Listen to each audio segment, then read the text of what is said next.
Hello everyone, myself Preeti. Welcome to the channel Unique NCERT Science Classes. बच्चों आज हम पढ़ने वाले हैं nutrition in human beings.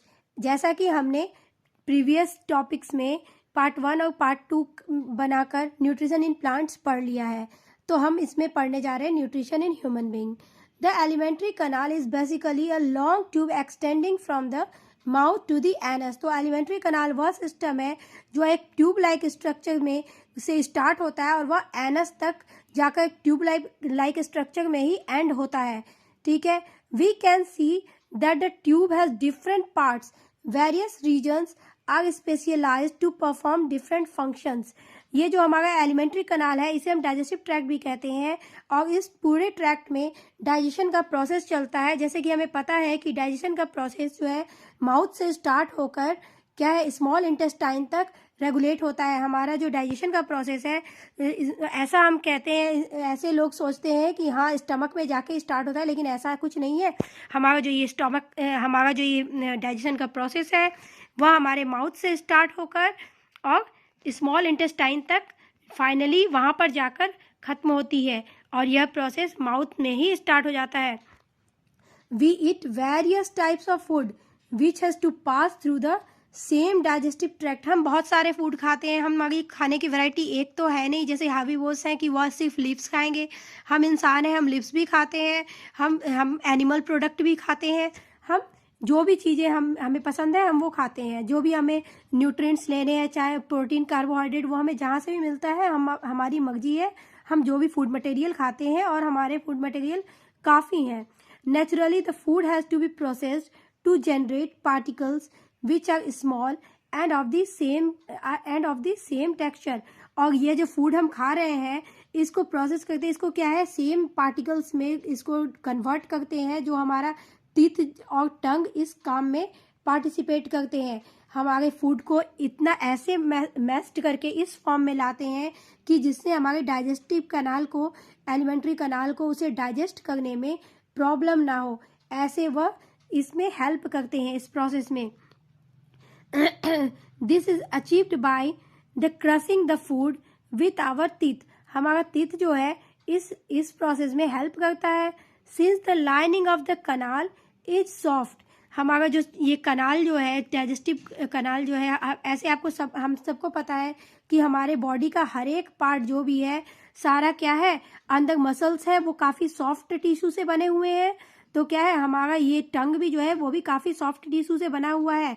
Okay, crushing the food with your teeth. तो क्या है हमारा टीथ हेल्प करता है उस फूड को जो हमने अपने माउथ में डाला हुआ है, जो हमने इंटेक किया है, उसको यह क्रश करने में, तोड़ने में हेल्प करता है। Since the lining of the canal is soft the food is also wetted to make its passage smooth. तो क्या है हमने जो फूड खाया है, हम तो रॉ मटेरियल अगर फ्रूट कोई जूसी है उसमें तो जूस होगा, लेकिन अगर आप एप्पल खा रहे हो या गुआवा खा रहे हो, ये सब ज़्यादा जूसी होते नहीं है। तो क्या है हमें उसके लिए क्या करना होता है। हम रोटी खाते हैं, चपाती खा रहे हो तो उसको वेट करना पड़ता है, गीला करना होता है, जिससे वह फूड हमारे फूड पाइप जो कि ईसोफेगस, हम आगे देखेंगे जो हमें डायग्राम दिया हुआ है उसमें, ईसोफेगस के थ्रू वो आसानी से जा सके, क्योंकि वह एक पतली ट्यूब है, एक नली है जो हमारे माउथ से होकर स्टमक तक पहुंचने में खाने को हेल्प करती है। तो उस नली से होकर क्रॉस हो सके, पास हो सके, इसके लिए क्या ज़रूरत है, इसीलिए इसके लिए हमें खाने को वेट करने की ज़रूरत है, उसे स्मूथ बनाने की ज़रूरत है। When we eat something we like our mouth waters। जब हम कोई चीज़ ऐसा खाते हैं और वो हमें पसंद है तो क्या हो जाता है हमारा माउथ जो है वो वाटरी हो जाता है। हम बोलते हैं कि हमें ये खाने का मन हो रहा है क्योंकि हमारे माउथ में पानी आ गया है उसे देखकर। This is actually not only water but A fluid called saliva secreted by the salivary gland. तो जो चीज़ हमें खाने का मन होता है तो उससे क्या है हमारे जो हमारा इंटरनल सेंस ऑर्गन जो है वह सैलिवरी ग्लैंड को क्या करता है, वह एक्टिवेट करा देता है। हमारा सैलिवरी ग्लैंड जब हम अपनी मनचाही चीज़ों को देखते हैं तो उसे पता होता है कि अब ये खाने वाला है, तो वो सलाइवा सिक्रेट कर देता है जिससे हम उसको वेट कर सके और वो आराम से हमारे ईसोफेगस के थ्रू स्टमक में जा सके। Another aspect of the food we ingest is its complex nature। बहुत सारे फूड है जिसको हम कॉम्प्लेक्स नेचर में लेते हैं, जैसे कि कार्बोहाइड्रेट है, हमें पता है कि वह ग्लूकोज का पॉलीमर है। तो क्या है, कार्बोहाइड्रेट हम जो इंसान है, हमें हमारे अंदर वो एंजाइम्स नहीं है जो कार्बोहाइड्रेट या कम्प्लेक्स सब्सटेंस को आराम से डाइजेस्ट कर सके, जैसा कि हर्बीवोर्स में होता है। इसलिए हम उसे पहले सिंपलर फॉर्म में क्या करते हैं, उसको तोड़ते हैं, हमारे फूड को हम च्यू करते हैं अच्छे से, और फिर हमारे बॉडी के जो ऑर्गन्स जो डाइजेस्टिव कनाल को बनाने में पार्टिसिपेट करते हैं, वह उसमें एंजाइम सीक्रेट करते हैं, जिसकी हेल्प से हमारे जो कम्प्लेक्स सब्सटेंसेस हैं वह ब्रेक डाउन होकर सिंपल सब्सटेंस में कन्वर्ट हो जाते हैं और हमारा बॉडी सेल उसको एब्जॉर्ब कर पाता है। If it is to be absorbed from the alimentary canal, it has to be broken into small molecules. This is done with the help of biological catalyst called enzymes. और ये enzymes ही हैं जो हम जो nutrients लेते हैं, as जो हम खाना न्यूट्रिशन ले रहे हैं, फूड मटेरियल ले रहे हैं, उससे जो न्यूट्रिएंट्स हमें मिल रहे हैं, प्रोटीन, कार्बोहाइड्रेट, फाइबर्स, ये जो भी न्यूट्रिएंट्स है, इन सबको ये एंजाइम डाइजेस्ट करने में हेल्प करते हैं। Okay, the saliva contains an enzyme called salivary amylase. अब ये सलाइवा जो है वह सैलिवरी एमाइलेज एंजाइम ये सिक्रीट करता है, जो सलाइवा सिक्रीट करते हैं। सैलिवरी एमाइलेज ही वो एंजाइम का नाम है जो सलाइवा सिक्रीट करते हैं। और 1 डे में हमारा जो सैलिवरी ग्लैंड है वो कम से कम 1 to 1.5 लीटर्स 1.5 लीटर्स क्या करता है, सलाइवा सेक्रीट करता है, जिससे हमारा जो हम खाना जो भी च्यू कर रहे हैं उसको वेट करने में हमें हेल्प मिल सके। Break down starch which is a complex molecule. और जैसा कि मैंने अभी आपको बताया कि हमारा ऐसा नहीं है कि स्टमक में जाने के बाद ही हमारा फूड डाइजेशन स्टार्ट होता है। फूड माउथ में हम लेते हैं, वो वहीं से क्या है, च्यू करते हैं, और जो सलाइवरी एमाइलेज एंजाइम जो है वो सलाइवा सिक्रीट करता है। उस सलाइवा की हेल्प से वहीं पे क्या होता है, वहीं पे स्टार्च का डाइजेशन स्टार्ट हो जाता है, और वह स्टार्च सिंपल शुगर में कन्वर्ट हो जाता है। उसके बाद वह ईसोफेगस, जो ये पाइप है आपको दिख रहा है, ये इस पाइप का नाम है, ये ट्यूब लाइक स्ट्रक्चर का नाम है ईसोफेगस। इस ईसोफेगस के जो साइड एरिया है उनमें स्फिंक्टर मसल्स होते हैं। एक स्फिंक्टर मसल होते हैं जो कॉन्ट्रैक्ट करते रहते हैं, और कॉन्ट्रैक्ट और एक्सपेंड करने से उनका क्या होता है, अगर किसी भी चीज़ को हम कॉन्ट्रैक्ट करेंगे और फिर एक्सपेंड करेंगे तो कोई भी फ्लूइड जो हम भेज रहे हैं, जो भी वेट मटेरियल या फूड मटेरियल हम डाल रहे हैं, वो पूरे ट्यूब में क्या है, पास ऑन होने में हेल्प होती है। तो इस तरह से ये जो स्फिंक्टर मसल्स है ये पेरिस्टाल्टिक मूवमेंट करते रहते हैं। ये ट्यूब जो है, ये ईसोफेगस, इसके अंदर पेरिस्टाल्टिक मूवमेंट होती रहती है, मीन्स कॉन्ट्रैक्ट और एक्सपेंड का प्रोग्राम चलता रहता है, प्रोसेस चलता रहता है। और यह खाना क्या है, इस तरह से ये जो भी फूड मटेरियल हमने माउथ में लिया है, और वो क्या है, स्टमक तक इस ट्यूब के जरिए, जो ये ट्यूब आ रहा है इसके जरिए स्टमक तक पहुंच जाते हैं। तो इस तरह से हमारे खाने को ईसोफेगस में जाने से पहले सैलिवरी ग्लैंड काफ़ी हेल्प देता है इसको सिंपल शुगर में तोड़ने के लिए, जिसके साथ हमारा खाना क्या है, इजीली डाइजेस्ट हो सके। इसके लिए वह बहुत ही हेल्पफुल होता है। Okay, the food is mixed thoroughly with saliva and moved around the mouth while chewing by the muscular tongue। जैसे कि हमने पहले ही मैंने आपको डिस्कस करने में बताया था कि हमारा जो टंग है वह भी क्या है, स्मूथ टिश्यू से मिलकर बने हुए हैं, जिससे क्या है, हमारा जो टंग है वह काफ़ी सॉफ्ट होता है, और हमारे जो अंदर के इंटरनल पार्ट है वह भी सारे टिश्यूज से, सॉफ्ट टिश्यूज से बने होते हैं, जिस कारण वो काफ़ी स्मूथ होते हैं। और वह हमारे किसी भी जो भी हमारी एक्टिविटी हमारे अंदर बॉडी में चल रही है और कनाल्स, डाइजेस्टिव कनाल में चल रही है, उसमें वो काफ़ी हेल्पफुल होते हैं। It is necessary to move the food in a regulated manner along the digestive tube so that it can be processed properly in each part। तो वो हर एक पार्ट में पहुंचने के लिए क्या ज़रूरत है, इसको रेगुलेटेड मैनर में आराम से जाते रहने के लिए यह सैलिवरी ग्लैंड का बहुत बड़ा रोल है इसमें, जो कि सलाइवा सिक्रीट करता है, जो हम ह्यूमन बींग में हर एक दिन 1 to 1.5 लीटर तक सिक्रीट होता है। so that it can be processed properly in each part.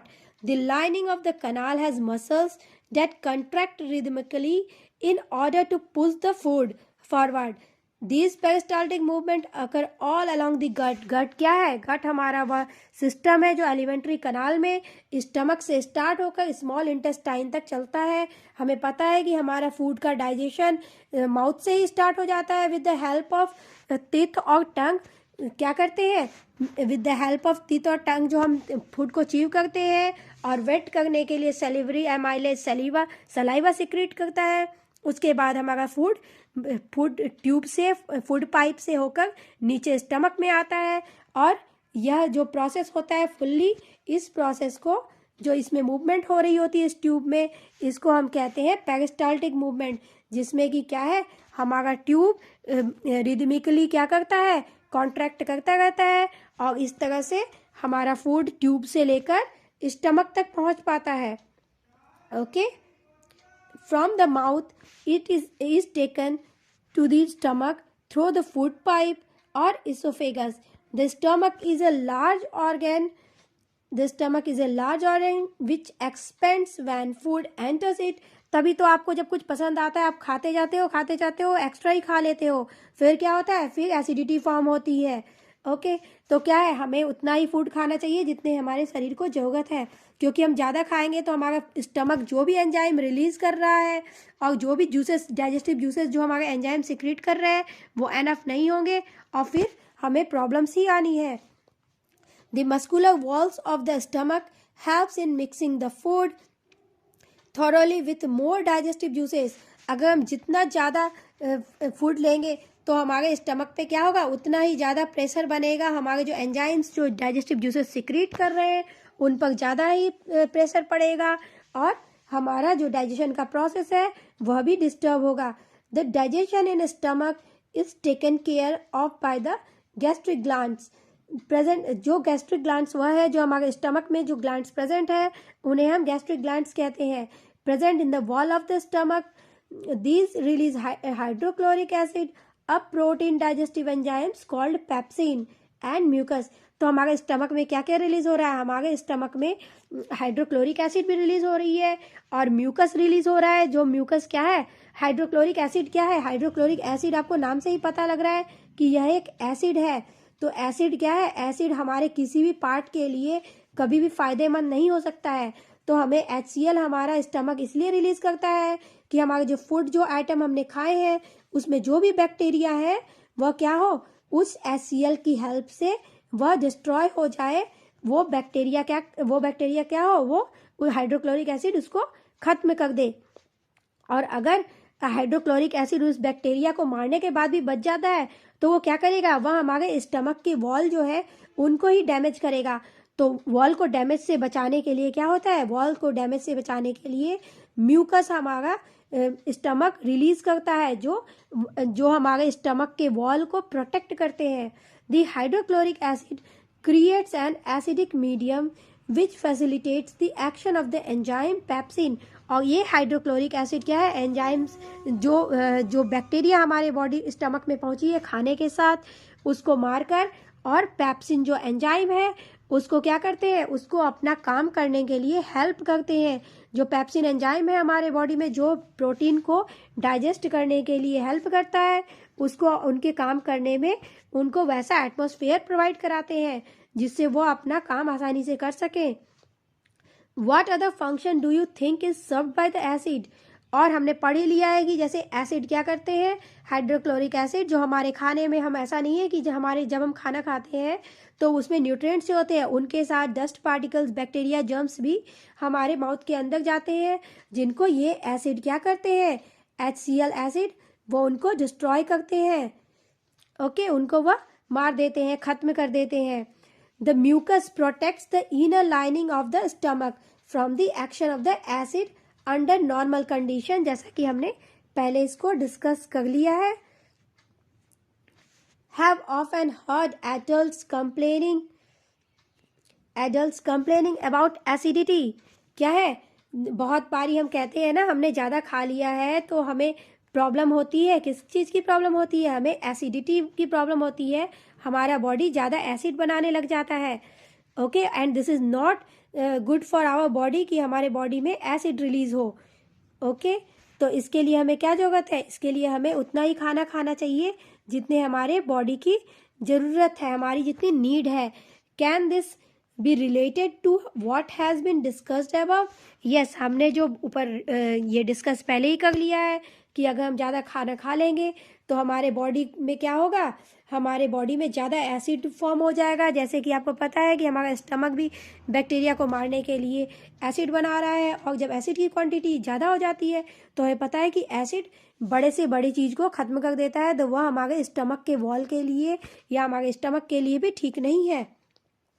The exit of food from the stomach is regulated by the sphincter muscles. sphincter muscles जैसे कि हमें पता है कि ये एक सॉफ्ट मसल्स है जिसमें कि हमेशा कॉन्ट्रैक्शन और रिलैक्सेशन होते रहता है, जिसके कारण फूड को पास ऑन होने में, डाइजेस्टिव कनाल के दूसरे पार्ट्स में जाने में हेल्प होती है। उन पार्ट्स को हम देखेंगे इस पैराग्राफ को पढ़ने के बाद, हम उन पार्ट्स को डायग्राम में देखेंगे जो हमें इस बुक में दिया गया है।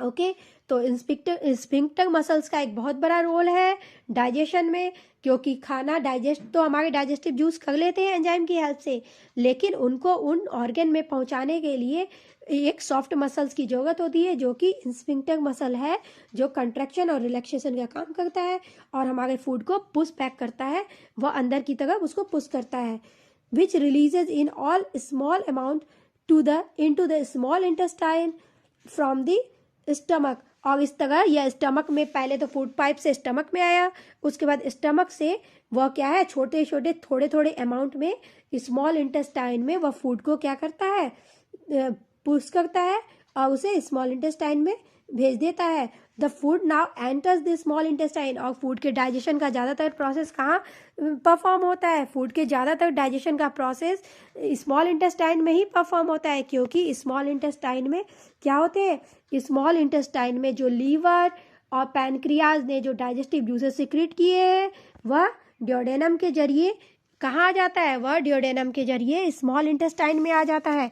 ये सारे जो भी जूसेस लीवर और पैनक्रियाज ने सिक्रीट किए हैं, वह ड्यूडेनम जो है वह स्टमक से और कनेक्ट करता है स्मॉल इंटेस्टाइन को, जहाँ पे पैनक्रियाज और लीवर से निकले हुए जो बाइल डक्ट जो है और उनके डक्ट जो है ट्यूब, वो सारे कनेक्ट होते हैं, जो हम डायग्राम में देखेंगे।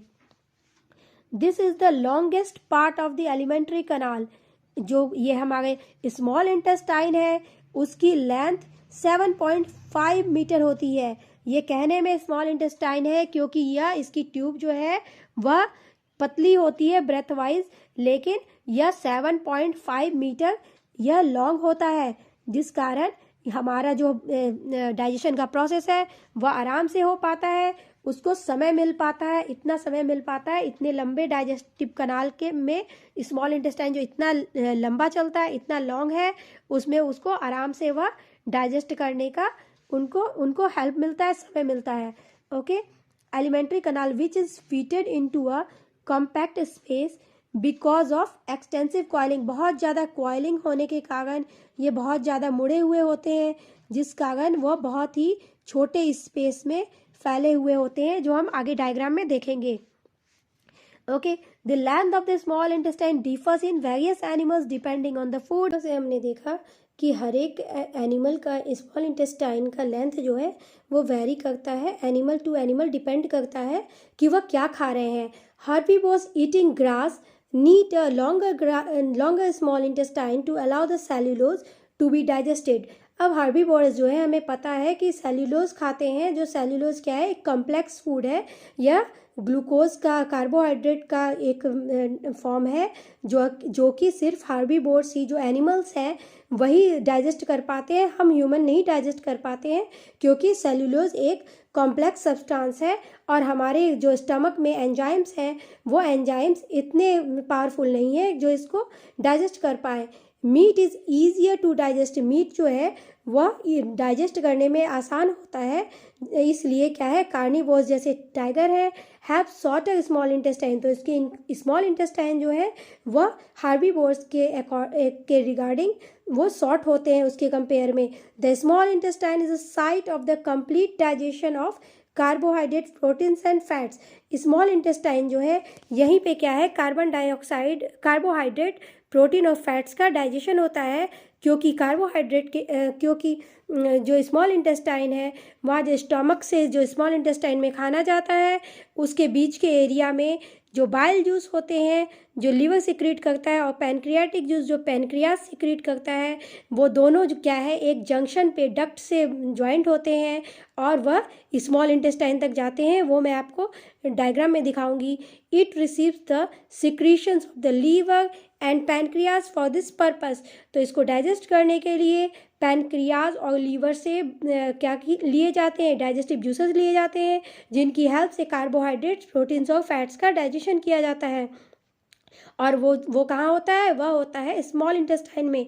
The food coming from the stomach is acidic and has to be made alkaline, जो फूड होता है स्टमक में वह एसिडिक फॉर्म में होता है, उसे बेस में चेंज किया जाता है, अल्कालाइन में चेंज किया जाता है। अगर वह अल्कालाइन फॉर्म में स्मॉल इंटेस्टाइन में नहीं जाएंगे तो स्मॉल इंटेस्टाइन में क्या होगा, स्मॉल इंटेस्टाइन में जो ग्लैंड्स सिक्रीट कर रहे हैं, जो एंजाइम्स जूस सिक्रीट कर रहे हैं, वह अपना परफॉर्म नहीं कर पाएंगे एक्टिविटी, और वह ट्रिप्सिन और लाइपेज एंजाइम्स जो है वह नहीं कर पाएंगे, वह फैट्स और प्रोटीन का डाइजेशन सही से नहीं कर पाएंगे। For the pancreatic enzymes to act, तो हम देख रहे हैं पैनक्रिएटिक एंजाइम्स जो है लाइपेज है और ट्रिप्सिन है, जिनके करने के लिए, जिनका एक्टिविटी परफॉर्म करने के लिए जो हमारा फूड है वह अल्कलाइन फॉर्म में ही होना चाहिए स्मॉल इंटेस्टाइन में। Bile juice from the liver accomplishes this in addition to acting on fats, तो बाइल जूस जो है जो लीवर सिक्रीट कर रहा है और एक सेक लाइक स्ट्रक्चर में क्या हो रहा है, स्टोर हो रहा है, जो क्या है लीवर के नीचे एक गॉल ब्लेडर होता है जो सेक लाइक स्ट्रक्चर होता है, वो वहाँ क्या होता है, वहाँ बाइल जूस का स्टोरेज होता है जो एक सेक लाइक स्ट्रक्चर है। From the liver accomplishes in addition to acting on fats, जो फैट्स का डाइजेशन करते हैं। तो हमने यह जान लिया है कि जो लीवर से बाइल जूस सिक्रीट होता है वह फैट्स के डाइजेशन में हेल्प करता है।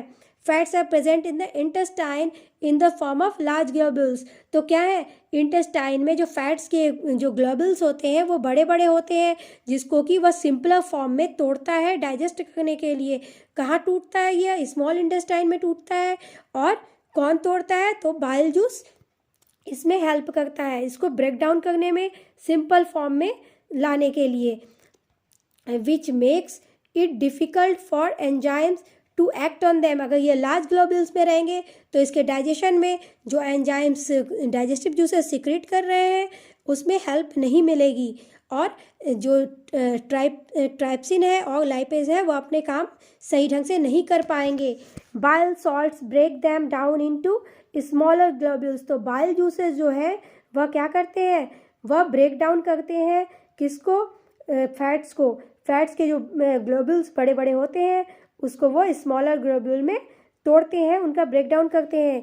Increasing the efficiency of enzyme action, जिससे कि एंजाइम के एक्शन करने की एफिशिएंसी क्या हो जाती है, बढ़ जाती है। This is similar to the emulsifying action of soaps on dirt that we have learned about in chapter 4 में, जो आपने इमल्सिफाइंग एक्शन पढ़ा था, जिसमें कैसे सोप जो है वह डर्ट को दूर करता है। इमल्सिफाइंग मीन्स इमिसिबल, जो कि जैसे कपड़े में अगर कोई दाग लगा हुआ है वह क्या हुआ है, टोटली उसमें इमल्सिफाइंग नहीं हुआ है, मीन्स उसमें टोटली उसमें घुला हुआ नहीं है, उसमें डिज़ोल्व नहीं हुआ है, उसको सोप क्या करता है, उस डर्ट को निकाल देता है। वैसे ही क्या है, फैट्स जो हमारे बॉडी में क्या होते हैं, वह स्टोर होते हैं, वह डाइजेस्ट आसानी से नहीं होते हैं, उनको यह इमल्सिफाइंग करके और हटा देता है। The pancreas secretes pancreatic juice which contains enzymes like trypsin for digestion of protein and lipase for breaking down emulsified fats. तो हमने देखा पैनक्रियाज जो है 2 तरह के एंजाइम सिक्रीट करता है। दो तरह के एंजाइम होते हैं उसमें, एक ट्रिप्सिन है और एक लाइपेज है। ट्रिप्सिन कार्बोहाइड्रेट को डाइजेस्ट करने में हेल्प करता है और लाइपेज प्रोटीन के डाइजेशन में हेल्प में लाया जाता है। The walls of the small intestine contain glands which secrete intestinal juice. Intestine के जो स्मॉल इंटेस्टाइन के वॉल्स होते हैं वह भी इंटेस्टिनल जूस को क्या करते हैं, सिक्रीट करते हैं। The enzyme present in it finally convert the proteins into amino acid, जो कि प्रोटीन का सिंपलर फॉर्म है। कॉम्प्लेक्स कार्बोहाइड्रेट इनटू ग्लूकोज, जो कि हमें पता है ग्लूकोज के पॉलीमर है कार्बोहाइड्रेट और स्टार्च। तो बहुत सारे ग्लूकोज के मॉलिक्यूल मिलकर क्या बनाते हैं, कार्बोहाइड्रेट बनाते हैं, और एमिनो एसिड प्रोटीन बनाता है। तो क्या है, प्रोटीन को इसका सिंपलर फॉर्म एमिनो एसिड है और कार्बोहाइड्रेट का सिंपलर फॉर्म ग्लूकोज है, जो कि हमारा बॉडी डाइजेस्ट आसानी से कर पाता है। And fats into fatty acid and glycerol. तो हमने देखा कि प्रोटीन एमिनो एसिड में टूटता है और carbohydrate break down into glucose and fats into fatty acid and glycerol. Digested food is taken up by the walls of the intestine.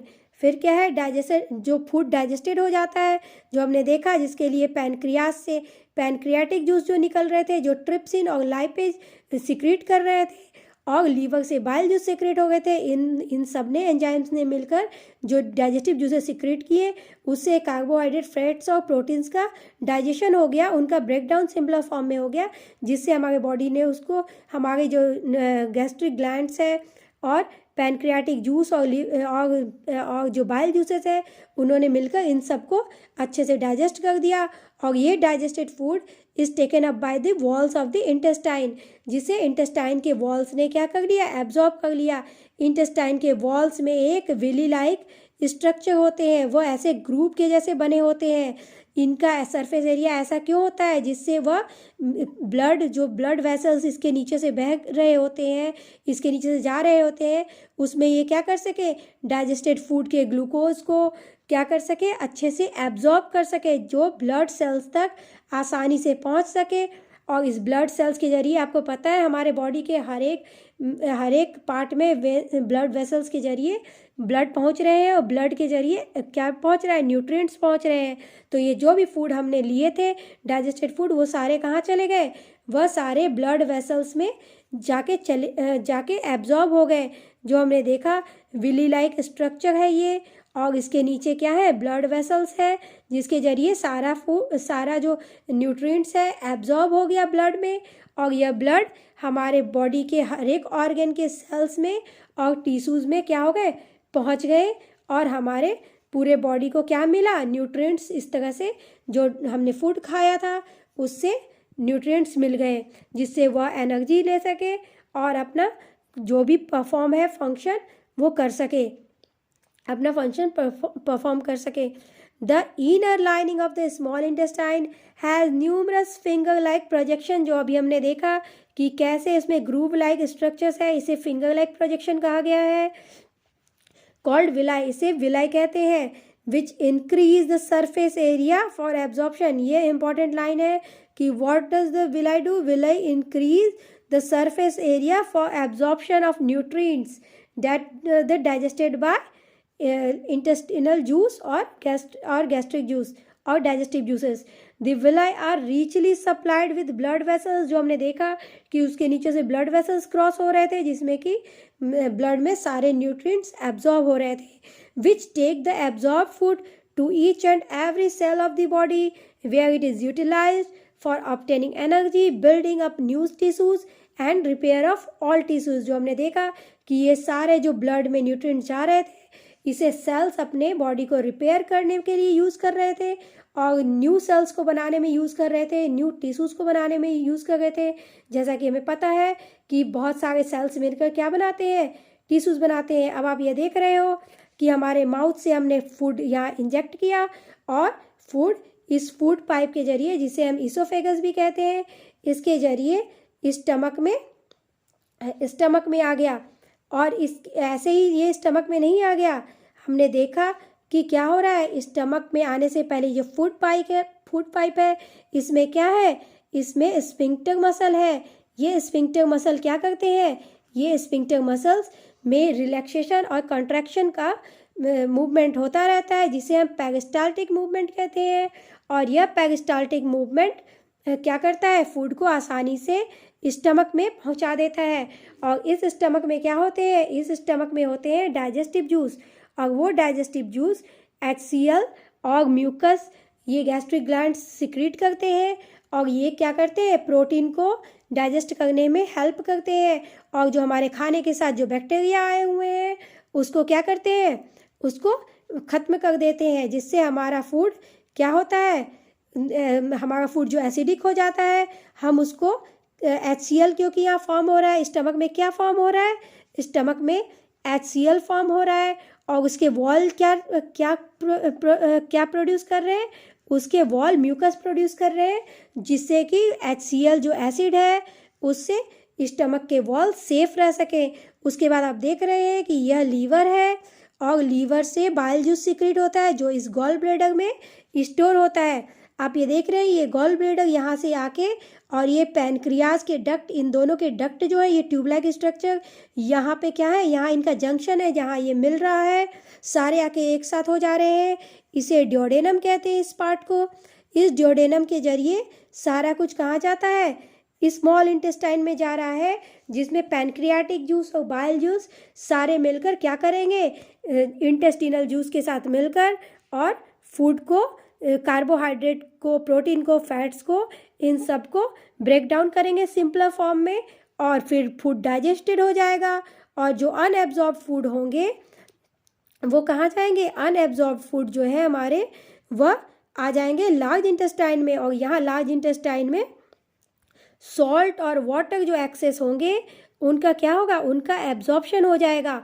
और इस एब्जॉर्प्शन के बाद जो वेस्ट बचेंगे, जो सेमी सॉलिड फिशेस बचेंगे, वो यहाँ रेक्टम एक पार्ट है वहाँ स्टोर हो जाएंगे, और इसी रेक्टम से टाइम बाय टाइम क्या होंगे, ये एनस के थ्रू जो ट्यूब लाइक स्ट्रक्चर है इससे आउट हो जाएंगे।